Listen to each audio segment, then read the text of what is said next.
Donc, bonjour à toutes et à tous. L'IEM reçoit ce matin Théo Debert, avocat médiateur belge. Alors, je dois dire qu'on a préparé cette matinale avec Catherine Boineau et à un moment de cette préparation, j'ai dit à Monsieur Debert, mais comment je dois vous appeler demain? Et il me dit, ben, tu m'appelles Théo et tu me tutoies. Donc, bienvenue Théo parmi nous, bienvenue à l'UM pour cette matinale sur la médiation et la copropriété. J'ai dit que tu étais avocat et médiateur. Tu es médiateur agréé CFM, c'est la Commission fédérale de médiation, certifié CEDR. Excusez-moi pour mon accent anglais pitoyable, Center for Effective Dispute Resolution. Et tu es président du New Deal Academy et praticien du droit de la copropriété. On va un peu innover ce matin parce que l'entretien que nous avons eu avec toi et Catherine, que je remercie de nous avoir mis en contact, m'a fait comprendre que la médiation, c'était un peu comme un film. Il y a des séquences. Alors, je te propose qu'on évoque certaines séquences de ce film que j'appellerais la médiation en copropriété. Et la première séquence que j'évoquerai avec toi, c'est l'entrée en médiation. Peux-tu nous expliquer comment ça se passe et qui est autour de la table? Ok, avec plaisir, Eric, et avec plaisir que je participe à cette matinale. C'est une excellente idée de votre organisation de le faire de cette façon-là. Euh, donc, la mise en route, c'est ça que tu veux dire avec Oui. lors d'une médiation, avec l'accent sur la copropriété. Euh, donc, il faut je distingue toujours quand donc mon cabinet est totalement focalisé sur la médiation commerciale et civile, hein, donc copropriété également, mais surtout commerciale. Euh, et je crois que 80% ou 90% de notre chiffre d'affaires est un chiffre d'affaires réalisé par des médiations, hein. Donc c'est possible de se lancer totalement sur la médiation, mais bien sûr, cela a pris du temps pour être connu, etc. Et pour le faire. Donc, la première distinction que je fais avant d'entamer une médiation, soit à la demande du tribunal, soit à la demande des parties, c'est de voir s'il y a des avocats qui interviennent ou pas. Donc, s'il y a des avocats qui interviennent, et rappelez-moi que j'explique encore quand il n'y a pas d'avocats qui interviennent, mais laissez-moi commencer avec quand les avocats interviennent. Nous, nous avons, grâce à Corona, on a appris à travailler virtuellement. Et donc, avant, je ne faisais jamais des réunions dites de régie. C'est quoi une réunion de régie? C'est une réunion qui explique le format, qui a comme sujet quand est-ce qu'on se rencontrera, où est-ce qu'on se rencontrera, euh, comment faut-il se préparer, que pouvez-vous m'envoyer comme pièces ou autres. Je peux en parler, reposer-moi la question sur les pièces et informations. J'ai quelques suggestions à faire qui probablement vous faites déjà, mais qui sont peut-être utiles à rappeler. Et donc, c'est une réunion qui ne traite pas le sujet, à part en termes tout à fait généraux. Donc, en copropriété, là, annulation d'une décision ou des problèmes au sein de la copropriété ou discussion avec un entrepreneur, etc. Ça, je devais savoir. Et pourquoi, et l'ampleur.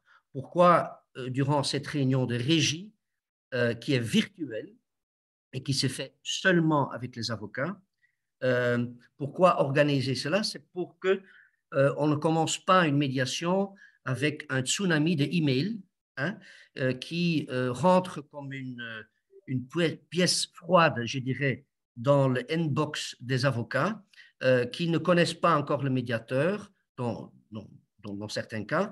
Et donc, la seule chose qu'on communique, une fois qu'on a désigné ou que le tribunal ou que les parties ont demandé de notre intervention en tant que médiateur, donc la seule communication email se fait, OK, merci pour la désignation ou pour votre décision.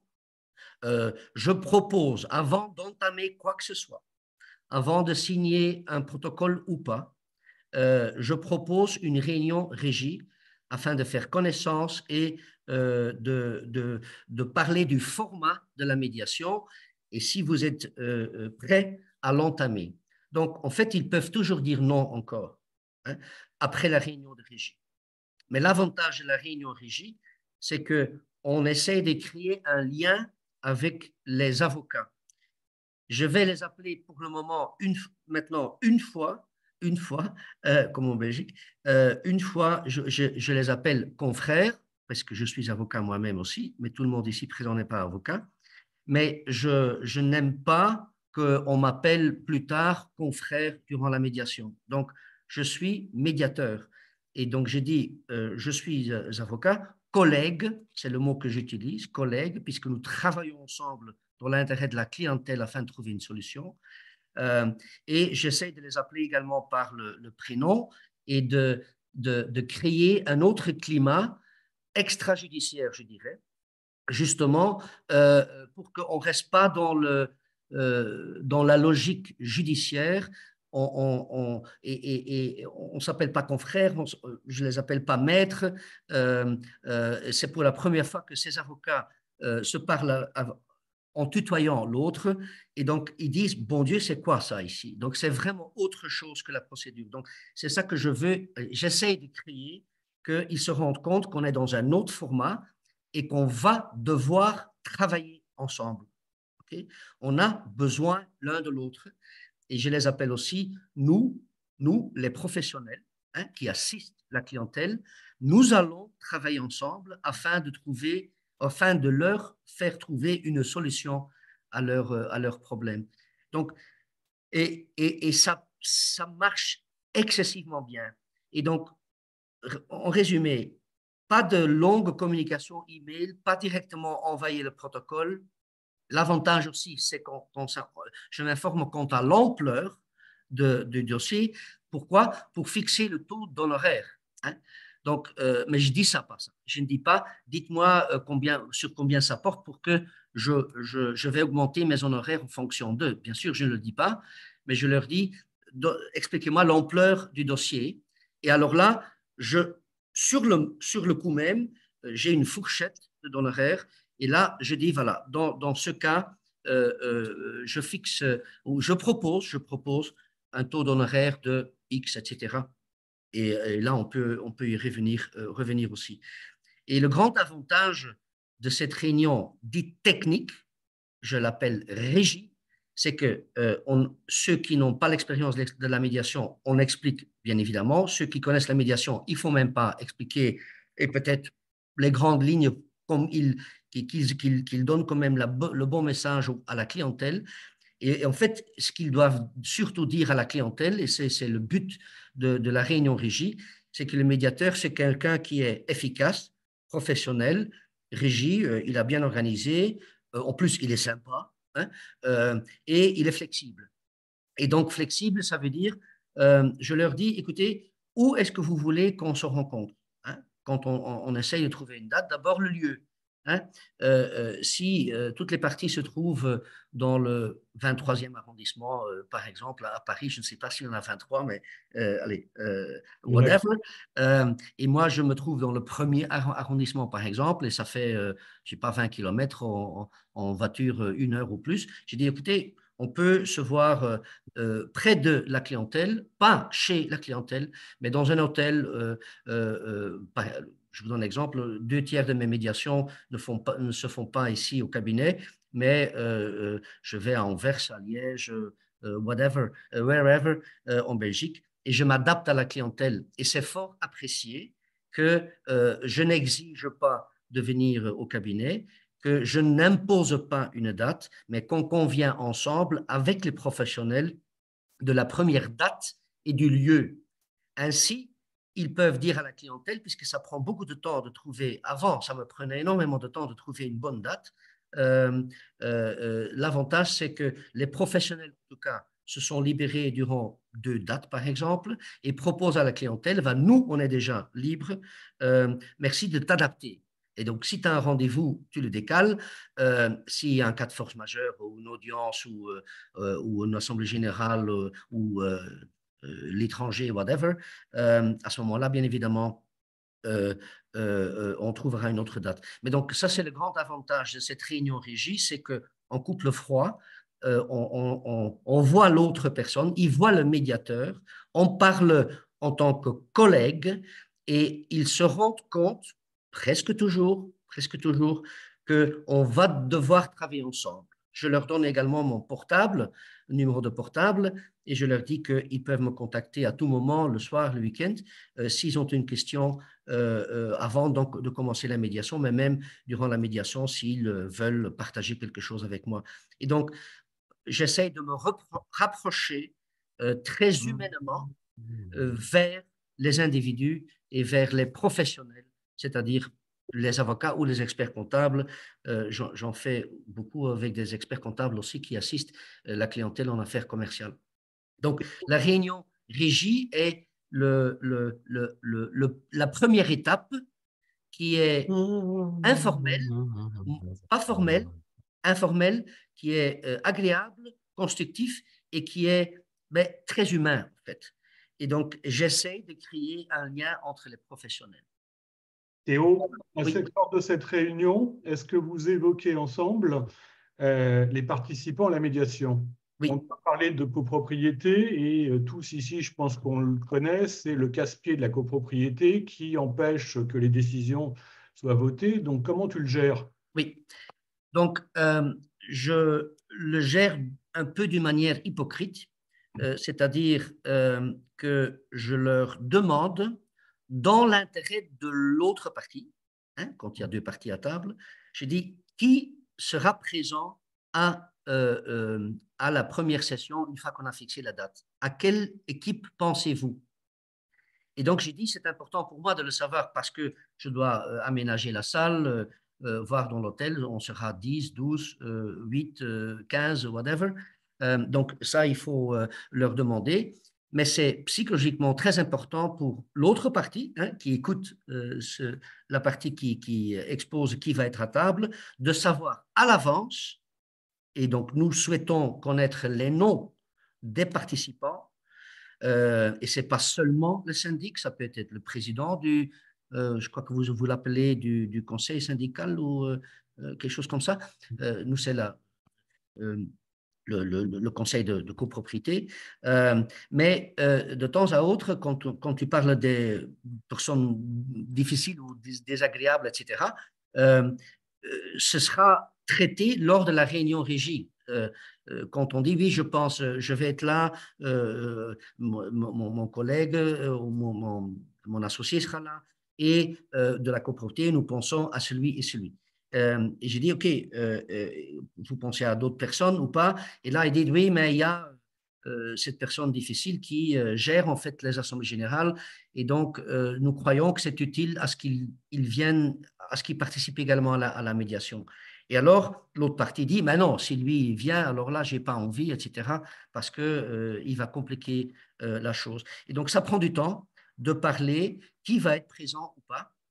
Et une règle générale que j'adapte, Eric, tu me poses la question, quand il y a des personnes difficiles, comme on dit, je préfère les avoir à table que pas à table, puisque quand ils sont à table, on peut le gérer, on peut gérer l'ambiance en quelque sorte, et quand il n'est pas à table, il se sent peut-être isolé, il est d'office contre tout, et donc je préfère avoir les mauvais caractères, on peut les appeler comme ça, ou les perfectionnistes, je préfère les avoir à table que de ne pas avoir à table. Donc, en résumé, lors de la réunion régie, ils ne doivent pas totalement se décider déjà. Ils sont libres de composer leur équipe. Donc, ils sont libres de composer leur équipe. OK? Mais il faut que ce soit clair lors de la réunion régie qui sera à table, soit dans les jours qui suivent. Et là, ils doivent le communiquer non seulement au médiateur, mais également à l'autre partie. Donc, il faut que ce soit clair. Il n'y a pas de surprise. On saura à l'avance qui sera à table. Et s'il y a problème qu'on ne veut pas la présence de l'un ou de l'autre, là, j'interviens en aparté et je prends contact avec le syndic et ses collègues, pour le dire ainsi, et l'autre partie, les opposants, par exemple, pour traiter justement de cette situation. Et là, on le règle. Et soit il vient ou il ne vient pas. Soit on dit, ben, on commence peut-être sans, et la deuxième fois, il viendra peut-être si l'ambiance évolue dans le bon sens, par exemple. Donc, il n'y a pas de règle absolue, mais donc en général, quand même, s'il y a des problèmes avec des individus, je préfère les avoir à table que ne pas, qui ne viennent pas. Tu nous as dit que enfin, souvent tu faisais des médiations dans des hôtels compte tenu de la distance, mais au cours de la médiation, il est possible, puisqu'on parle de copropriété, de se rendre sur les lieux. Est-ce que c'est une pratique que tu suis et est-ce que pour toi c'est cohérent de se retrouver chez une des parties? Euh, mais ce sera en tout cas chez une des parties et presque toujours dans la copropriété, hein, puisque quand il s'agit d'un problème de copropriété, c'est presque. Oui. Je dirais oui et non. Je suis flexible. Quand on dit, ben, je voudrais bien que vous venez voir, etc., etc., là, ça a une tendance à ce que ça devienne une expertise. Et donc, il croit que le médiateur doit avoir tout vu pour qu'il puisse juger en quelque sorte. Ce n'est pas du tout le cas. Donc, c'est leur discussion interne. Je le fais et je l'ai fait quand ça aide euh, une partie à ventiler ce qu'il a envie de ventiler en le montrant ou en expliquant sur place les problèmes, s'il y a un problème de construction ou une décision qui aurait dû être prise et que le constat est qu'il y a des infiltrations, whatever, ou, allez, on peut penser à beaucoup de propositions, mais je ne suis pas demandeur. Donc, je ne vais pas commencer en disant, je voudrais bien aller voir les problèmes sur place. Je laisse cela venir vers moi et là, on en parle ensemble et je leur dis, tout est bon pour moi. Si vous croyez que c'est utile à ce que je me rende sur place avec vous, je le fais avec beaucoup de plaisir. Euh, et donc, et dans ce cas, quand on le présente ainsi, en effet, j'ai fait des descentes sur les lieux, si je peux dire, aussi pour mieux comprendre de quoi on parle, mais ce n'est pas une règle automatique. C'est le souhait des parties, et alors là, je le fais. Mais encore une fois, je n'impose rien. Et donc, une des parties ne le veut pas, je ne le fais pas. Donc voilà, c'est si simple que ça, où on dit peut-être pas maintenant et peut-être plus tard. Tu peux nous expliquer ta conception de l'aparté en copropriété? Oui, j'adore l'aparté, mais ce n'est pas un outil pour aider le médiateur. C'est un outil pour que les parties sont plus à l'aise de parler une fois avec le médiateur séparément. Mais il faut faire attention avec les apartés, puisque dans la plupart des cas, le but est d'influencer, manipuler est trop négatif, je crois, est d'influencer le médiateur. Et alors là, ça ne sert à rien. Parce que surtout si le médiateur, il va dans le sens de la manipulation, je dirais, on reconforte la position initiale de la partie avec qui on parle. Il faut justement faire en sorte que c'est le contraire. Et le contraire, c'est que, OK, je laisse ventiler, ils ont envie de me dire ce quoi, mais ensuite, il faut les responsabiliser. Il dit, OK, merci pour ces informations. Vous savez que je ne suis pas juge ni arbitre et je ne vais pas décider, même pas donner des avis. Mais comment est-ce que vous allez aborder le point que vous m'expliquez maintenant envers l'autre partie? Donc, le médiateur, je pose des questions, vous aussi, à la partie avec laquelle on parle, mais il faut la diriger vers la plénière pour qu'elle mette sur la table les problèmes ou les analyses qu'elle a envie de partager avec le médiateur. Seulement avec le médiateur, ça ne sert à rien. Et donc, hier, j'ai fait une médiation durant 4 heures ici au cabinet et dans l'aparté, on recommençait à parler, mais il a fait ça, c'est pas correct, etc. Je dis, OK, ça c'est le passé, mais dans le futur, comment est-ce qu'on trouvera ensemble une solution? Et pour trouver une solution, et ça c'est un dicton que je répète énormément, et je vous la livre, mais je crois que je crois que vous le faites aussi, c'est que je leur dis, si on veut trouver une solution, il faut se rendre compte qu'on a besoin de l'autre pour cette solution. Donc, c'est bon à ce que vous voulez obtenir ceci ou cela, mais il faut l'envelopper, l'expliquer, motiver, justifier et se mettre dans la place de celui qui recevra cette proposition en croyant que ça pourrait avoir des chances raisonnables de succès. Et donc, c'est à nouveau la responsabilisation des parties. Et donc, on est très aimable et sympa avec les gens en aparté, mais il ne faut pas qu'on confirme leur thèse, en quelque sorte, parce qu'ils vont ventiler, dire tout ce qui est négatif sur l'autre. Il faut leur dire, mais comment est-ce qu'on l'abordera pour trouver une solution ensemble? Donc, ça, c'est un point.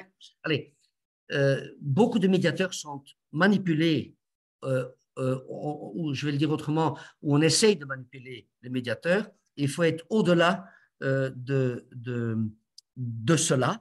Et il faut les responsabiliser et dire, OK, comment est-ce que tu l'aborderas vis-à-vis de l'autre? Comment est-ce qu'on trouvera ensemble une solution? Voilà. Donc, ça pour ce qui concerne l'aparté. Mais j'ai un autre point. Merci pour ta question. J'essaie de me rappeler ce que je dois encore dire.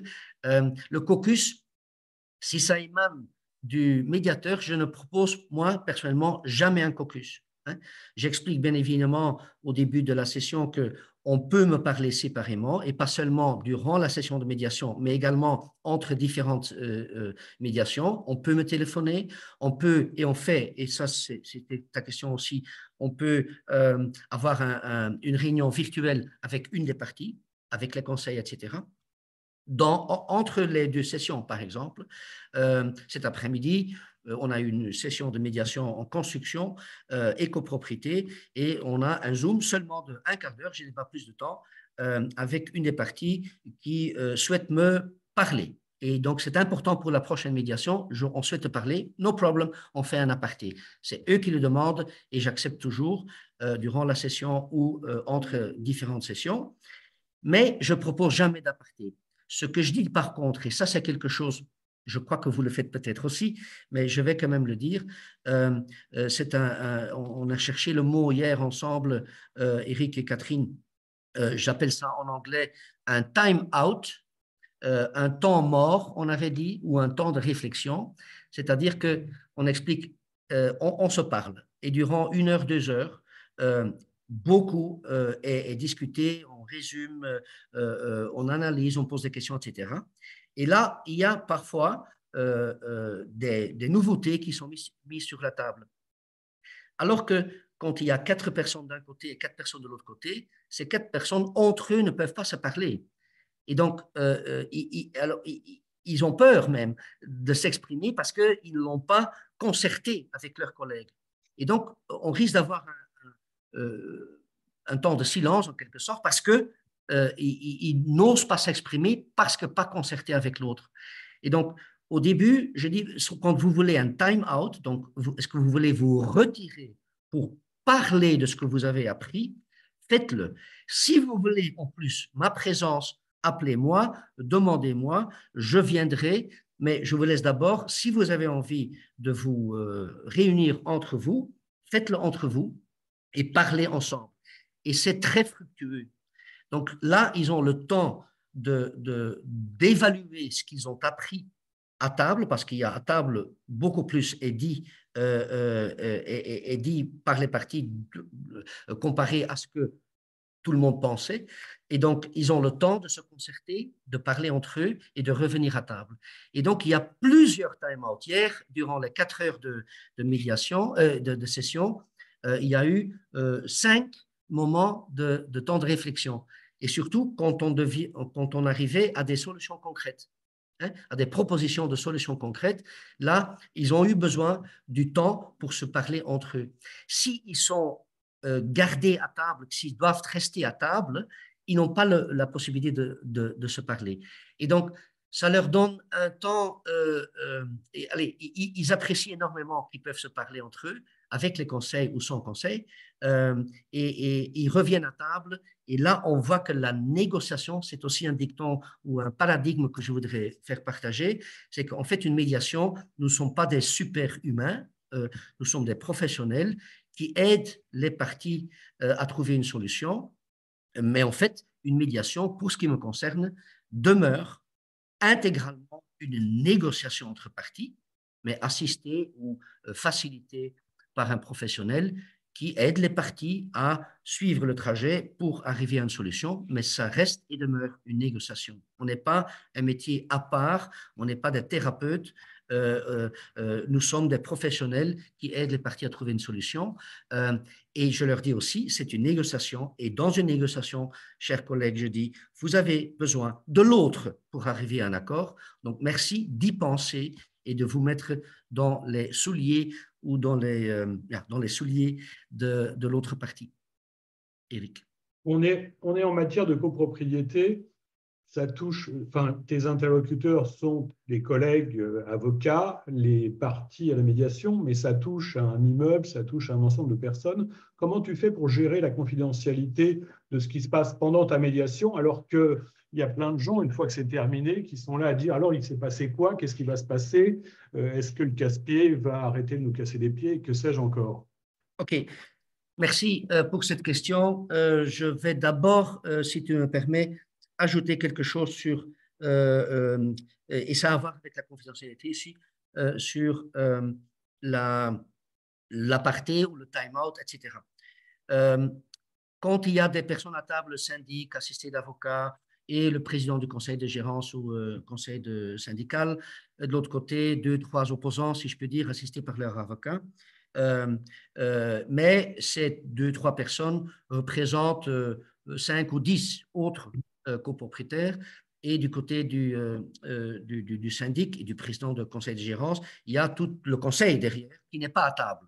Hein? Donc, ils peuvent être à table, mais ils délèguent et ils envoient le syndic, par exemple, ou seulement le syndic ou le président du conseil de gérance. Aparté est également possible avec tout le conseil de gérance, virtuellement par exemple, quand ils ne sont pas à table et quand ils veulent voir, entendre le médiateur et être mis au courant de l'évolution, je préfère le faire moi-même au lieu à ce que ça se fasse seulement par exemple, le président du conseil qui a peut-être une dent contre un autre copropriétaire qui l'a insulté ou autre. Et donc, si le conseil souhaite être informé, je leur dis, si vous voulez avoir un aparté avec le conseil, donc avec moi, on fait une réunion virtuelle. Donc, à nouveau, la flexibilité totale. Donc, tout est possible. Si les opposants disent, ben, nous, on est 2, 3 des 10, et les 10 autres souhaitent vous voir, vous rencontrer, etc. Donc, pas de réunion physique alors, puisque ça prend trop de temps, je trouve, et ça coûte de l'argent aussi. Alors, on propose également une réunion virtuelle. Et là, vous le sentez, on brise un peu le formalisme, le formalisme, et donc on explique que tout est possible. Et est-ce que je fais ça régulièrement? Ben, une fois sur deux, j'ai un entretien avec le conseil, en tout cas. Parce Comment que vous faites pour garder la confidentialité dans ce oui, cas-là? oui, donc c'est virtuel.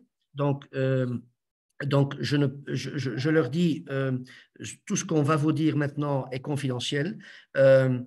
Si je veux être stricto sensu, je leur demande, mais je trouve que c'est très formaliste, je leur demande de signer un non-disclosure agreement, hein, une convention de confidentialité. Mais bof, c'est dur, je trouve. Alors, je dis, écoutez, on va se parler entre nous. Les personnes à table, le conseil, le président du conseil et le syndic ont signé le protocole et les clauses sont clairement mises dans le protocole de confidentialité, etc. Donc, on a cet entretien maintenant sous la responsabilité de ceux qui ont signé le protocole. parce que Jocelyne, tu poses la bonne question, je ne peux pas empêcher le président du conseil à parler à ses collègues durant le conseil. OK? Et là, la confidentialité n'est pas garantie non plus. Donc, je responsabilise les personnes qui ont signé le protocole. Voilà. Pour ce qui concerne tout ce qui se passe à table, toutes les personnes à table, soit ont signé le protocole, soit ont signé à table, j'ai dit bien, soit ils ont signé une convention de confidentialité, hein, parce que ça rassure surtout les autres qui voient qu'ils sont également liés à la confidentialité. Mais dans l'aparté seulement avec le conseil de gérance, j'ai jamais fait, je vous le dis, mais je pourrais dire, avant de commencer la réunion caucus ou aparté, je voudrais bien que vous me signiez tous une déclaration de confidentialité. Peut-être je le ferai encore, mais on ne raconte pas des secrets. Ils me disent ce qu'ils ont envie de me dire, et moi, je vais surtout poser des questions et dire que je crois vous avoir bien compris, etc., etc. Mais c'est à vous de négocier avec l'autre partie. Et donc, je n'ai pas peur, moi, de la confidentialité, puisque je ne prends pas position et sûrement pas position en faveur des parties avec qui je parle. Donc, la confidentialité, elle est relative, je dirais. Et donc, je ne le fais pas par écrit, hein, donc je le fais verbalement. Donc, je dors bien, donc je n'ai pas de souci avec cela, mais c'est une bonne question. Et donc, si vous êtes inquiet, pardon, alors faites-leur signer une déclaration, une convention de confidentialité. Donc, la confidentialité. D'abord, il faut donc créer le climat, qu'on est dans un format spécial qui donne des possibilités fantastiques de parler dans un format sécurisé et qu'on va travailler ensemble afin de trouver des solutions, mais que bien sûr la personne, si je peux parler en singulier, peut-être la plus compliquée à convaincre, c'est l'Assemblée générale qui n'assiste pas à cette réunion, session de médiation, et surtout qu'il n'y a pas entendu peut-être l'analyse des deux parties qui est peut-être différente de ce qu'ils ont connu jusqu'à ce moment-là. Et donc, l'Assemblée générale, c'est presque toujours l'organe qu'il faut consulter pour ratifier et pour faire avaliser ou accepter l'accord de médiation. Et donc, différentes possibilités. Je me suis déjà rendu à l'Assemblée générale où j'ai parlé en tant que médiateur et c'était une bonne expérience. Là, toutes les questions pouvaient arriver. J'expliquais ce qu'on a fait. J'expliquais qu'on s'est basé sur les intérêts. Je les affiche, les intérêts, de part et d'autre. Et là, ils voient en fait les fondements de l'accord de médiation. Hein, quand on n'expose pas, on n'explique pas les intérêts, ils ne se rendent pas compte comment on est arrivé à une conclusion, justement parce qu'elle est basée sur des intérêts. Donc, je les expose, je les visualise avec un PowerPoint ou même en écrivant sur un flipchart. Je visualise les intérêts et je vois qu'ils pensent, ils regardent, ils considèrent les intérêts et disent c'est pas mal. Oui, on aura le calme, on n'aura plus de frais de procédure, on aura une solution, on va mieux travailler ensemble, on aura la paix dans la copropriété, etc. Ce sont des choses évidentes, mais il faut les montrer, expliquer, visualiser. Et c'est vous qui le faites en Assemblée générale? Oui, exactement. Et ça, ce sont des intérêts, ce n'est pas des propositions concrètes qui émanent de moi, mais j'explique, c'est ça une médiation. C'est basé sur votre futur. Comment vous allez continuer à vivre ensemble dans la copropriété, dans la paix, parce que c'est ça qui est important, qu'on a des accords entre nous, et je parle toujours en nous, hein, presque comme je me sens partie à la médiation. C'est important pour nous tous d'avoir la paix et d'avoir des solutions. Et donc, c'est un effet très spécial. Je l'ai fait les dernières années 2 ou 3 fois et on avait l'unanimité sur 50 ou 100 copropriétaires parce que l'ambiance était différente. Okay? Est-ce que je le fais toujours? Non. Donc, la confidentialité, qu'est-ce que je fais quand je n'y vais pas ou même quand j'y vais et quand il y a un accord provisoire négocié entre les parties.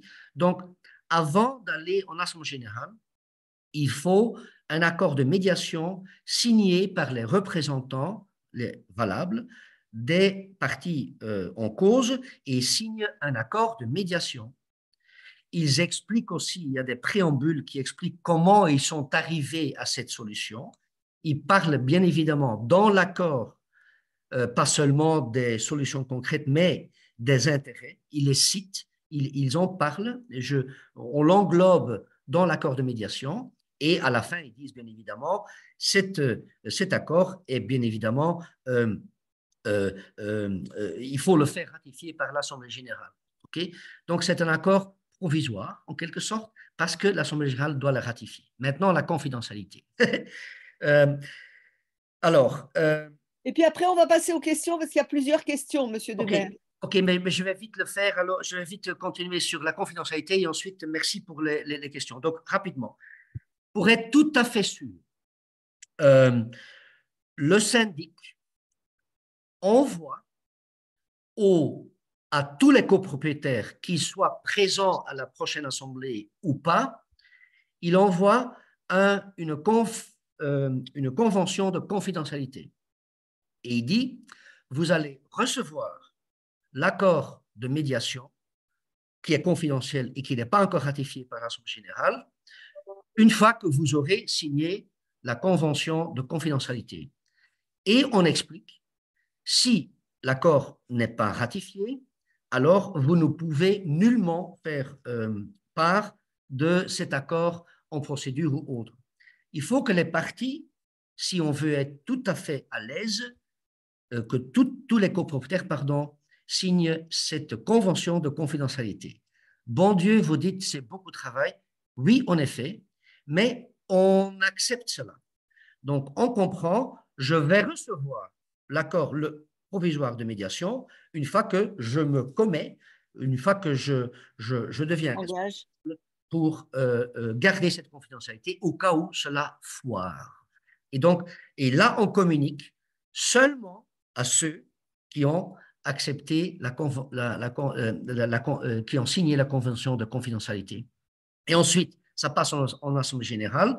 Ceux qui sont présents et qui ne sont pas encore manifestés en ayant signé la convention de confidentialité le font encore sur place et recevront à ce moment seulement l'accord de médiation.